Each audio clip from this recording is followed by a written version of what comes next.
Buenas noches, amigos. Una vez más su programa Agenda Económica.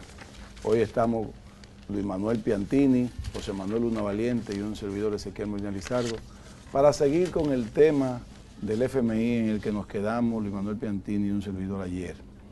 Ayer hablamos de la intención o de la necesidad que tendrá el gobierno de Danilo Medina Sánchez a firmar un pacto con un acuerdo con el Fondo Monetario Internacional. Y yo decía que puede ser o stand-by o de vigilancia o precautorio. Si necesita que le suministren algunos fondos, va a tener que ser stand-by. Si no va a necesitar fondos, pues pudiese entonces el gobierno preferir que sea un precautorio. Y Luis Manuel decía, cuando tocó el tema, de que algo olía mal en Dinamarca. Pero aparentemente algo huele mal. Los zapatos. Algo huele mal en la México con Delgado. Alguien pasó y tiró una funda. Porque ya el presidente Medina dijo que viene una misión el lunes próximo y que van a comenzar a chequear algunos números macroeconómicos, otros microeconómicos, para evaluar el posible acuerdo. Si es así, entonces lo que dijo el periodista, el economista Rudy Santana, sobre que él no recomienda una firma del Fondo Monetario Internacional, y en grosso modo, y así rápido, él se basa en el sentido de que pudiesen limitar la acción social o el capítulo de inversión social del gobierno. ¿Por qué, Luis Manuel y José Manuel? Porque nosotros tenemos un déficit fiscal de más de 100 mil millones de pesos. Eso es una realidad. Eso es una realidad, está ahí, que nadie la puede negar. Al mismo tiempo tenemos una gran deuda con los generadores eléctricos que yo calculé en unos 44 mil, 45 mil millones de pesos. O 40 mil, vamos a ponerle. Entonces, dinero no hay, y si nosotros entonces no firmamos con el FMI, no hay algunas erogaciones o no hay una vigilancia. Pero desmontar un déficit en 4 años de más de 100 mil millones de pesos es mucho. O sea, habría que desmontarlo en 25 mil millones anuales para poder, al final del periodo de Danilo Medina Sánchez, estar sin déficit y sin superávit. Si quisiéramos llegar a un 2% del Producto Interno Bruto en superávit primario, pues habría entonces que desmontarlo todavía mucho más. Lo que pasa, perdón, antes de que entremos en materia, con relación a ese tema, los déficits lo que hacen es que se ajustan y se desmontan automáticamente y se rebalancean.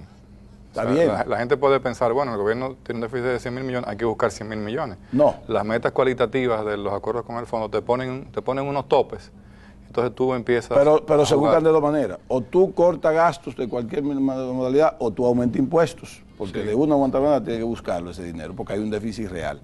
Entonces, si nos vamos en eso, solamente con gastos corrientes no podrían desmontarlo, habría que realmente afectar el gasto social. Y yo creo lo contrario. O sea, yo creo que aquí habría que reducir mucho los gastos corrientes hasta donde se puedan, pero el gasto social es al contrario. Yo lo llevaría a que no bajen del 25% del presupuesto o un 3% del Producto Interno Bruto. Pero que el gasto social es gasto corriente también. Sí, pero no puede ligar una cosa con otra. Pero discúlpame, estamos hablando de gasto de inversión. Más del 80% del presupuesto. De gasto de inversión para que el gobierno invierta en construcción de escuelas, en construcción de carreteras, edificios, caminos vacinales, etcétera. Eso es gasto de capital. Eso es gasto de capital. Pero vamos, una cosa. O sea, lo que pasa es que, al contrario, en gasto corriente yo creo que nosotros tenemos que reducirlo, y yo creo que se van a reducir, porque con solamente reducir en más de 100 los viceministros, pues ahí comienza a correr. O sea, vamos a ver, a seguir desmenuzando estos asuntos del FMI, porque es importante saber qué es lo que realmente le conviene al país. En mi parecer, Luis y José, nos conviene firmar un acuerdo con el FMI. Bueno, fíjate, en la última que tú no estuviste aquí, José Manuel, yo hacía una observación. No debieron hacerlo sin mí. Y era que yo señalaba, como decía Ezequiel un momento antes, que algo olía mal en Dinamarca. que había cocorícamo en algo, porque es muy raro que un periódico, por un artículo, te ponga 3 titulares. Uno en primera plana, el Listín Diario en primera plana, eso fue ayer.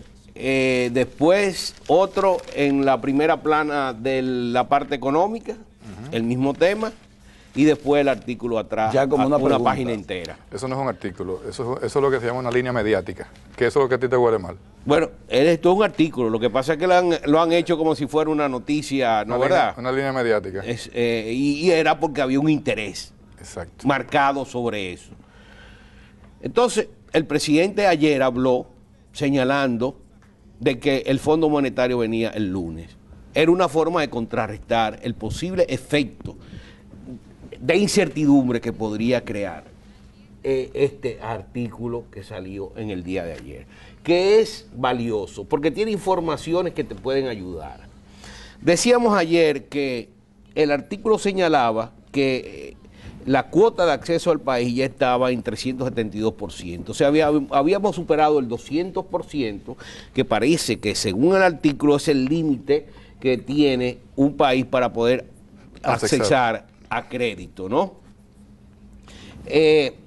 No sé, tengo un tiempecito que no, pero ya han habido cambios internamente durante la crisis se han creado nuevos programas, pero el asunto es que él señala también que como el país no cumplió con el acuerdo financiero anterior, que no se terminó, entonces el Fondo Monetario pues exige que si hay un nuevo acuerdo, haya medidas previas que demuestren que hay una decisión del gobierno de equilibrar y balancear las cuentas fiscales junto con la cuenta externa. Porque el fondo no viene al país por cuentas fiscales, el fondo viene al país por cuentas externas, cuando está peligrando la capacidad de pago de la deuda del país. Correctamente.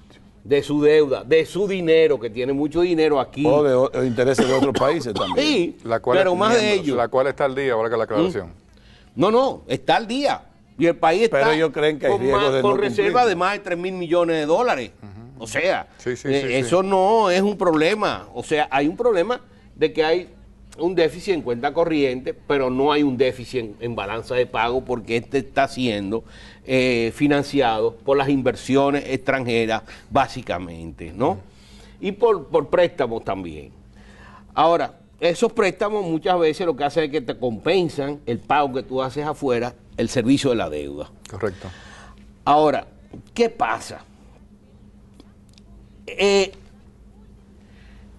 Primero, el gobierno, como señalaba el ingeniero Temístocles Montá en un momento, tiene que determinar qué es lo que tiene. Porque yo estoy seguro que todavía están saliendo cosas que se desconocían. Ruidos financieros. Que te afectan el balance presupuestario. Principalmente en créditos que se han tomado con suplidores, que se desconocen. El caso de la CDE, que aparecieron ayer. Aparecieron 600 millones. ¿no? ayer con suplidores nacionales. Exacto. Eso es interno. Entonces, deuda interna. ¿Pero es dólares o era peso? Peso. Entonces, el gobierno primero tiene que organizar sus cuentas, porque no va a venir al fondo y lo va a decir, mira, entra aquí para que vayan apareciendo los macos y los conejos. Tiene que organizar y entonces comenzar a visualizar y discutir. Estamos en un mundo global, económico, muy incierto. Precisamente, tú señalabas de que el gasto público tú no lo puedes detener en una situación como la presente, de la noche a la mañana, como hizo Balaguer en el 90, que hizo un ajuste de un 5% del Producto Interno Bruto en un solo año. Uno de los ajustes más bestiales Ese fue el año que yo he visto. El año trágico de la economía dominicana. Bueno, más lo que pasa es que ahí él tenía hasta creó déficit de frenado la combustible. tasa de cambio, ahí se explotó la tasa de cambio y se explotó todo, ¿no? Sí. Se explotó todo, porque él financió la construcción de Higüey Aguacate, correcto, no pagando la deuda externa, con los atrasos de la deuda. Y con recursos internos agotó el presupuesto. La primera vez que el país cae en atraso de pago con el Fondo Monetario Internacional. Sí. No le pagamos a Venezuela, que inclusive a Peña Gómez, Balaguer lo utilizó a Peña Gómez para poder... con Carlos Andrés Pérez. Sí, convencer a Carlos Andrés para que renegociara y nos dieran línea de crédito. Primera vez que la inflación se va a un 110%, filas para el combustible que no había, la gente se mataba por las fundas de azúcar en los supermercados. Y logró subir el combustible por esa también. Esa es una de las crisis más terribles que yo he visto. Muy bien. Vamos a una pausa, Luis Manuel y José Manuel, para volver con el tema, que es muy interesante.